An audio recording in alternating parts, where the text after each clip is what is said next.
Tak lanjutkan lagi ya. Baik, nah di awal bab ukhuwah, jadi Syekh Badi'uzzaman Said Nursi ini agak panjang menjelaskan tentang hakikatnya permusuhan. Mengapa sih kita jangan bermusuhan? Yang pertama apa? Permusuhan itu kezaliman dilihat dari sudut pandang hakikat. Jadi kenapa? Yang pertama, hakikatnya umat Islam itu kan seperti bangunan. Jadi umat Islam itu kalbunyan yang yasuddu ba'duhum ba'du. Jadi kalau kita memusuhi sesama muslim, itu seperti kita sedang meruntuhkan bangunan. Itu hakikat yang pertama. Hakikat yang kedua, ketika kita memusuhi seseorang, itu kita pasti zalim. Kenapa? Kita musuhi dia secara utuh hanya dengan alasan mungkin salah satu sifatnya, salah satu perbuatannya yang menurut kita buruk. Kita melupakan bahwa paket komplit orang ini mungkin tidak semuanya buruk.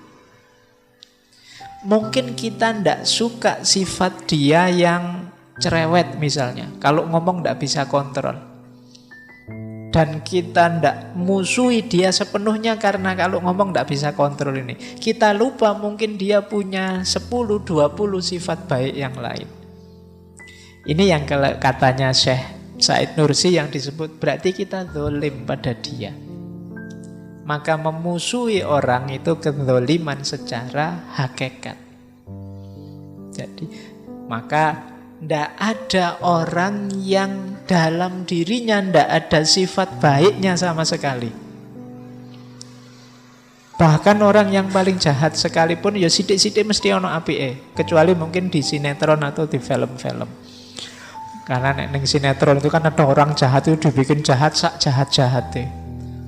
Biasanya kan yang jadi antagonis itu kan selalu skenario-nya jahat terus.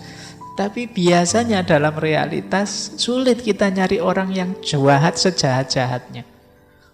Pak ada pak, begal itu pak tega. Lu kadang-kadang begal itu punya misalnya rasa setia kawan.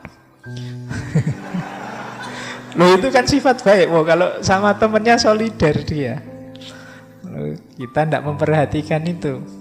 Nah ada kan, jadi maksudnya begini loh, tidak ada orang itu yang 100% dalam dirinya keburukan. Minimal dia sayang dengan dirinya, ingin membuat enak, membuat nyaman dirinya, itu kan juga kebaikan. Mungkin 99% dia buruk, tapi kan masih ada 1% yang baik. Dia tidak pengen bunuh diri saja, itu kan sudah baik loh.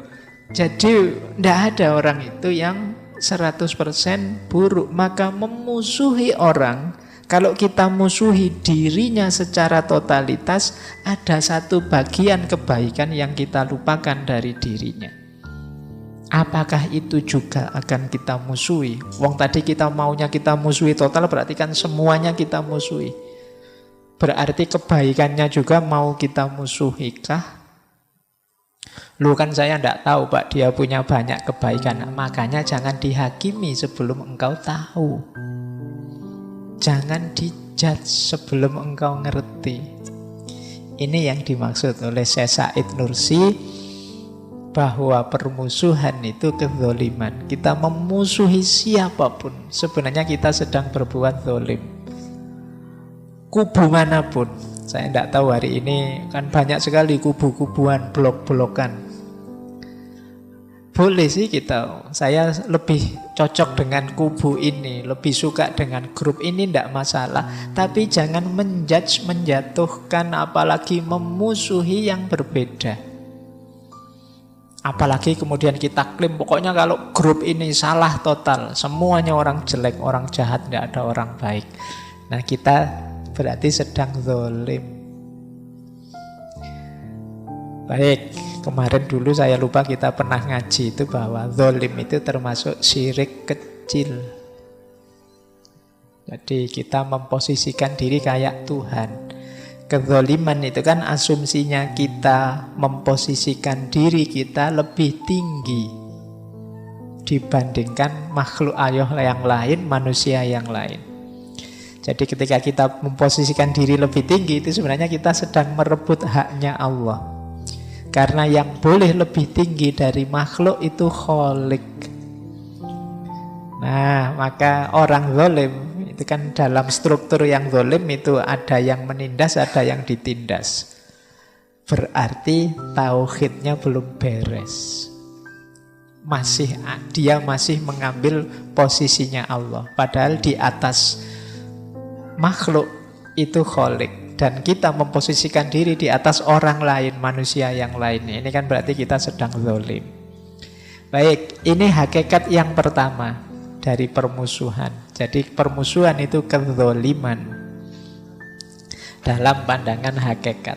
Nah, yang kedua kata Syekh Said Nursi, permusuhan juga adalah kezoliman dalam pandangan hikmah. Kalau hikmah ini agak filosofis, agak kebijaksanaan. Zolimnya di mana? Begini loh, kata Syekh Said Nursi, permusuhan itu kan logikanya lawan dari cinta. Jadi lawan dari suka itu benci, lawan dari cinta itu permusuhan. Manusia itu tidak ada yang dalam dirinya total baik, total buruk. Manusia itu dalam hidupnya tidak ada yang dia cintai sepenuhnya atau dia musuhi sepenuhnya. Nah, dalam hidup ini kadang-kadang kita memusuhi sesuatu atau membenci sesuatu. Cuma kalau kita sadar bahwa ada banyak hal yang mengikat kita, yang menghubungkan kita dengan yang kita benci ini, mungkin permusuhan kita harusnya berkurang. Sama juga begitu, kalau kita sedang mencintai seseorang, menyukai seseorang, kemudian kita menyadari, oh ternyata dia banyak jeleknya, banyak bedanya dengan aku, mungkin cinta ini lama-lama luntur juga. Jadi kata Syekh Said Nursi, perhatikan logikanya orang hidup. Mana yang lebih dominan? Cintanya atau permusuhannya? Maksudnya Syekh Said Nursi begini loh, kita itu sesama muslim. Kalau kita mau berpikir, kan banyak samanya kita dengan saudara kita yang muslim itu. Mungkin sama Islamnya, apalagi sama Indonesianya, apalagi sama hidupnya ya podo-podo susahe misalnya, apalagi ya sama-sama jomblonya misalnya ndak laku, apalagi loh kalau kita memperhatikan aspek-aspek kesamaan kita dengan dia, mungkin lebih mudah kita mencintai. Cuma kita lebih sering memperhatikan bedanya kita dengan dia sehingga mudah sekali kita memusuhi. Ini yang disebut kezoliman dalam pandangan hikmah. Berarti apa? Kurang dalam mikirnya, kurang jauh pikniknya. Kamu kenal sedikit, terus yang dilihat bedanya saja. Akhirnya kamu deklarasi bahwa dia lawanku, bahwa dia musuhku. Ini termasuk kezoliman dari sisi hikmah. Padahal kalau kita mikir lebih dalam sedikit saja, kita akan bisa melihat banyak sekali persamaan kita dengannya. Makanya menurut saya luar biasa semboyan Bhinneka Tunggal Ika. Ya memang tampaknya kita itu beda-beda, tapi hakikatnya ya satu. Apapun itu, kita ini sama-sama disebut manusia, kan ya juga sama. Tapi karena kita terlalu menjelimeti wajahnya misalnya, itu beda loh Pak. Makanya ada yang ganteng, ada yang jelek, ada yang itu kan, terus kita mengklaimnya terus beda-beda. Padahal yo kalau orang tidak ngerti manusia, lihat manusia itu mungkin sama semua. Dianggapnya podo, kayak kita lihat kucing itu mungkin, wah ini kucing ya wajahnya sama semua, tidak ada kucing yang lebih cakep, tidak ada kucing, bagi saya kucing ya gitu semua. Tapi mungkin bangsa kucing ngerti, ini agak cakep, itu agak jelek. Dia lebih ngerti perbedaan. kita yang melihat dari luar lebih nganggap sama saja lah, secakep-cakepnya kucing ya gitu juga. Nah mungkin yang nggak ngerti makhluk yang jenisnya manusia ini, mungkin bayangannya ya alah secakep-cakepnya manusia ya paling begitu, ya hidungnya begitu, matanya begitu. Misalnya antara kita dengan sopo wis idolamu, artis-artis Korea yang mulus-mulus itu, yang semuanya cantik itu. Iya kan, bagi saya kalau nonton drama Korea itu ndak ada yang ganteng, cantik semua. Jadi, loh, itu kan kalau dibanding kamu menurut saya kan ya sama saja kan? Ya sama punya rambutnya, hidungnya, giginya. Ya mungkin bedanya sana terawat, kamu tidak.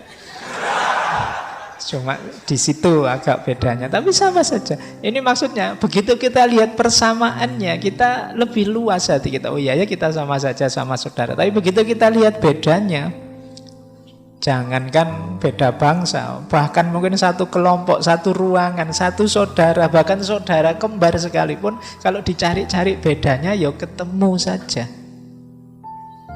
Nah, kita selama ini kurang bijaksana, tidak arif, makanya tidak hikmah. Kita mudah sekali memusuhi orang karena melihat perbedaan-perbedaannya saja. Jadi, karena berbeda, maka aku bukan kamu. Karena aku bukan kamu, berarti kamu bukan temanku.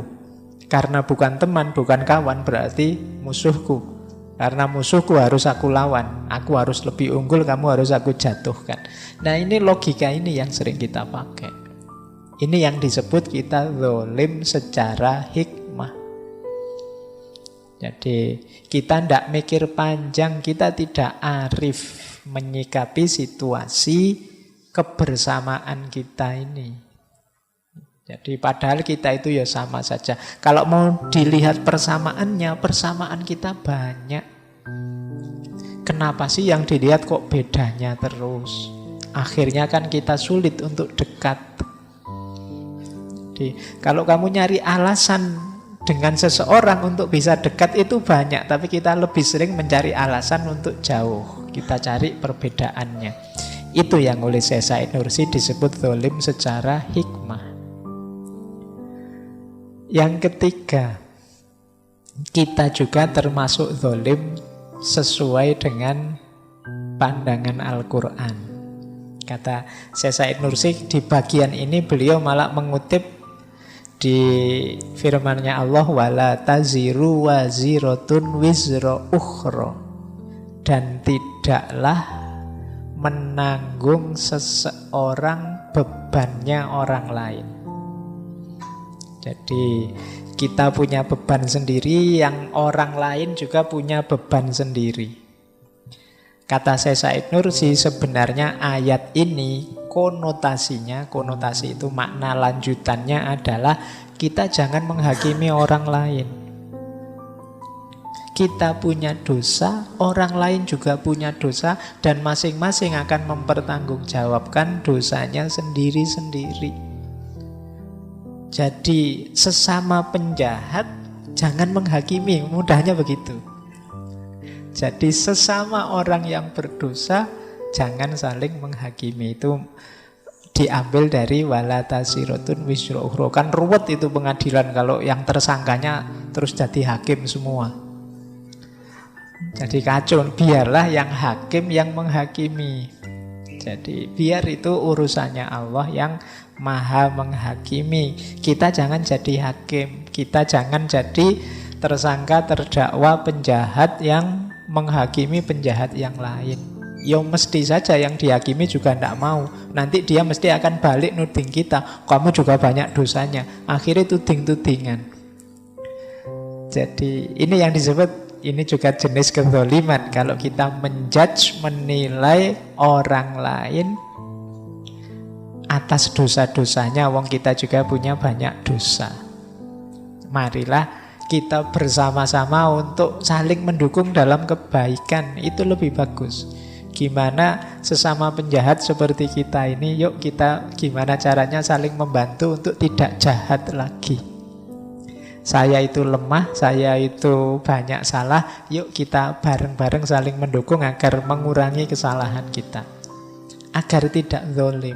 Jadi memusuhi orang, menghakimi orang, kata Syekh Said Nursi, termasuk kezaliman dari perspektifnya ayat ini.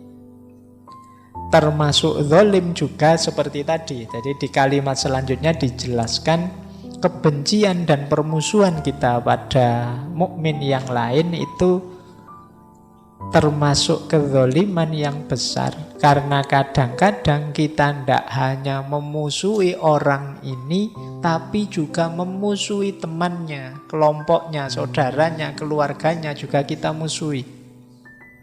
Kita itu kadang-kadang yang salah satu orang, yang kita salahkan semua circle-nya dia, lingkungannya, tetangganya, anaknya, dan seterusnya.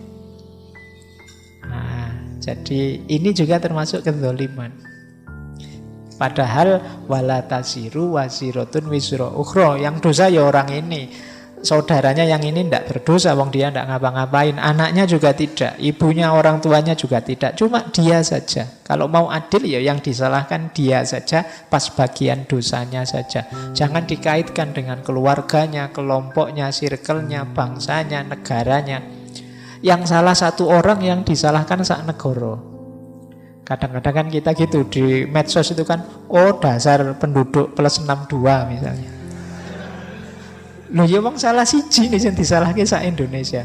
Dasar masyarakat berflower misalnya. Kan itu kan sering Pak. Saya baru ngerti berflower itu kemarin. Oh, maksudnya negara berkembang. Iya. Nah, ya itu. Jadi yang salah orang satu, yang disalahkan sak negara. Kadang-kadang yang disalahkan orang satu dunia. Ah, manusia hari ini rusak semua. Lho salah sopo, saya ndak ikut-ikut loh, aku mbok salahkan segala itu loh. Nah, kita senengannya begitu, mengeneralisir tudingan kita. Itu kezaliman, kata Syekh Said Nursi.